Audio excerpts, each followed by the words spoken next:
Strategy आखली आणि गेली. भाजपचं हे सध्याच्या घडीचं जे राजकारण आहे ना, पक्ष तोडफोडीचं किंवा ते हे सगळं राजकीय रणनीती तुम्हाला माहीत असूनही जर तुम्ही तुमचा हक्काचा माणूस जर जाऊ देत असाल, तर म्हणजे तुमचा पराभव कुठेतरी तुम्ही स्वतः बोलावून घेतलाय असं आहे. जसं नेहाने सांगितलं, की किचन पॉलिटिक्स म्हणजे त्या माणसाला तुमचं सगळंच माहिती आहे ना, छक्के-पंजे. तुम्ही राजकीय रणनीती आतापर्यंत 15 वर्ष जर सत्तेत असाल, तर तुम्ही कुठल्या पद्धतीनं तुम्ही ती सत्ता मिळवली आहे, त्यासाठी काय-काय केलंय, हे त्या माणसानं जवळून पाहिलंय. त्यामुळे तुमच्या प्रत्येक वर्मावर घाव घालायचा असेल, तर असंच माणूस असला पाहिजे. हे भाजपनं बरोबर हेरलं.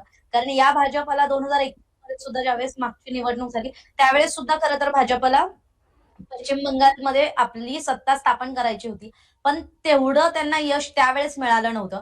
कारण त्यावेळेस खरं तर त्यांच्याकडे सुवेंदू अधिकारी सारखा माणूस नव्हता, ज्याला खरं तर हे ममता बॅनर्जींचं सगळं काय म्हणतात ना, पडद्यासमोरचं बातम्यांमधलं चर्चेत असणारं आणि बातम्यांमागचं, पडद्यामागचं राजकारण माहीत असेल. म्हणजे ममता बॅनर्जींच्या साधेपणाची चर्चा कायम केली जाते.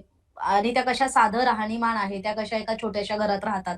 त्या कायम त्यांच्या एक ठरलेल्या अ, म्हणजे कुठल्याही म्हणजे तो चांगला खूप मोठा दिव्य समारंभ असला आणि कुठला साधा कार्यक्रम असला तरी ममता बॅनर्जींमधला फरक तुम्हाला दिसणार नाही. त्यांची ठरलेली साडी, त्यांचा जो ठरलेला अटायर आहे तो तसाच असतो. त्यामुळे ममता बॅनर्जींचं जे हे एक रूप होतं, की साधेपणा किंवा तुम्ही लोकांना त्यांच्यातलं एक वाटणं, हे मात्र यंदाच्या निवडणुकीत मतदार राजापर्यंत ते पोहोचवण्यात मात्र त्या तेवढ्या यशस्वी ठरलेल्या नाहीयेत. आणि पश्चिम बंगालच्या निवडणुकीच्या निकालाचं जर आणखी एक विश्लेषण करायचं झालं, तर एक राजकीय विश्लेषण असंही होतंय, की 7 फॅक्टर या निवडणुकीत महत्वाचे ठरले.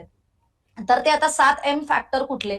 तर ते पण मी तुम्हाला सांगते. आकडेवारीबद्दल आपण खूप बोललोय आणि आम्ही आता थोडंसं हे राजकीय विश्लेषण आपण यातून काय शिकू शकतो, काय समजायला हवं, यावर बोलतोय. तर 7 फॅक्टर असे आहेत, की पहिला म्हणजे मुस्लिम मतदार. पश्चिम बंगाल राज्यामध्ये जवळपास 30% मुस्लिम लोकसंख्या आहे आणि पारंपरिकरित्या जर सांगायचं झालं तर तृणमूल काँग्रेसकडे झुकणारा मतदार वर्ग आहे. हा मात्र यंदा सुवेंदू अधिकारींच्या भाजपत जाण्यामुळे काही अंशात विभागला गेल्याचं दिसतंय आणि नव्या राजकीय पर्यायांमुळे म्हणजे जे भाजप सोबत गेले, तृणमूल काँग्रेसचे जे काही नेते असतील, शुभेंदू अधिकारींसारखा नेता असेल, त्यामुळे ही सगळी समीकरणं बदललेली दिसतात. दुसरं म्हणजे महिला मतदार. आपण जर बघत आलो असू, की 2019 पासून खरं तर जो महिला मतदाराचा मुद्दा आहे तो सर्व स्तरावर म्हणजे राज्य स्तरावर असेल, देश स्तरावर असेल, ज्याला खरं तर सर्व राजकीय पक्षांनी महत्वपूर्ण पद्धतीनं हेरलं आणि त्यात खरं तर भाजप हा सर्वात अग्रस्थानी पक्ष होता, की ज्याने खरं तर महिला मतदाराचं मतदान किती महत्वाचं आहे ते ओळखलं आणि महिलांसाठीच्या काही योजना आखायला सुरुवात केली.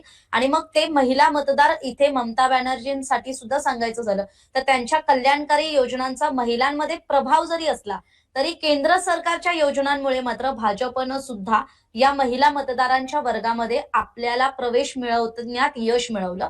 आणि मग महिला मतदार ज्या पश्चिम बंगालमध्ये आधी मी जसं आधी म्हटलं तसं, की ममता बॅनर्जींकडे बघून त्यांच्याकडे आकर्षित व्हायच्या, त्यांना सुद्धा मात्र यंदा त्यांचं मतपरिवर्तन करण्यात कुठेतरी भाजपला यश आलं आणि त्या इथे किंगमेकर ठरल्याची चर्चा आहे. तिसरा मुद्दा म्हणजे स्थलांतरित कामगार.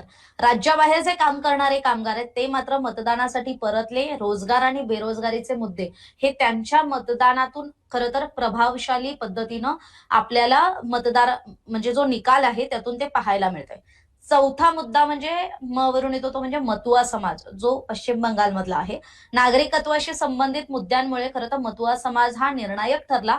सिटिझनशिप अमेंडमेंट ऍक्ट या ऍक्टमुळे खरं तर या मतुआ समाजाच्या अपेक्षा खूप वाढल्या होत्या आणि त्याचाच जो प्रतिसाद आहे आणि परिणाम आहे तो भाजपला मतदान देऊन तो राजकीय परिणाम आपल्याला आजच्या निकालातून तरी पाहायला मिळतोय. पाचवा मुद्दा म्हणजे संघटनात्मक ताकद म्हणजे जी तुमची मतदाराकडून जी तुम्हाला ताकद मिळतीये ते संघटनात्मक ताकद काय तर भाजपने गेल्या काही वर्षात आपलं जाळं मजबूत केलं आणि तृणमूल काँग्रेसचं स्थानिक जे नेटवर्क आहे ते आधीपासूनच भक्कम आहे. मी जसं आधीपासून सांगते की तृणमूल काँग्रेसचा ग्रामीण भागातला मतदार हा अजूनही कायम असला तरी शहरी भागातला मतदार आणि नव मतदार जो आहे तो मात्र भाजपच्या बाजूनं फिरलेला आहे आणि याशिवाय निवडणूक आयोगानं केलेल्या कडक उपाययोजनांनी सुद्धा मतदान प्रक्रियेत पारदर्शकता वाढवली असं बोललं जात आहे. 6वा मुद्दा होता तो म्हणजे ममता फॅक्टर, जो खरं तर ममता बॅनर्जींची प्रतिमा, त्यांचा जनसंपर्क ही त्यांच्या पक्षाची म्हणजे तृणमूल काँग्रेसची जी मोठी ताकद राहिली आहे, तो सामना मात्र अनेक ठिकाणी ममता दीदी विरुद्ध असा हा झाला आणि तिथे कुठेतरी ममता दीदी विरुद्ध इतरमध्ये इतरांना मतदार राजाने निवडलेलं दिसतंय.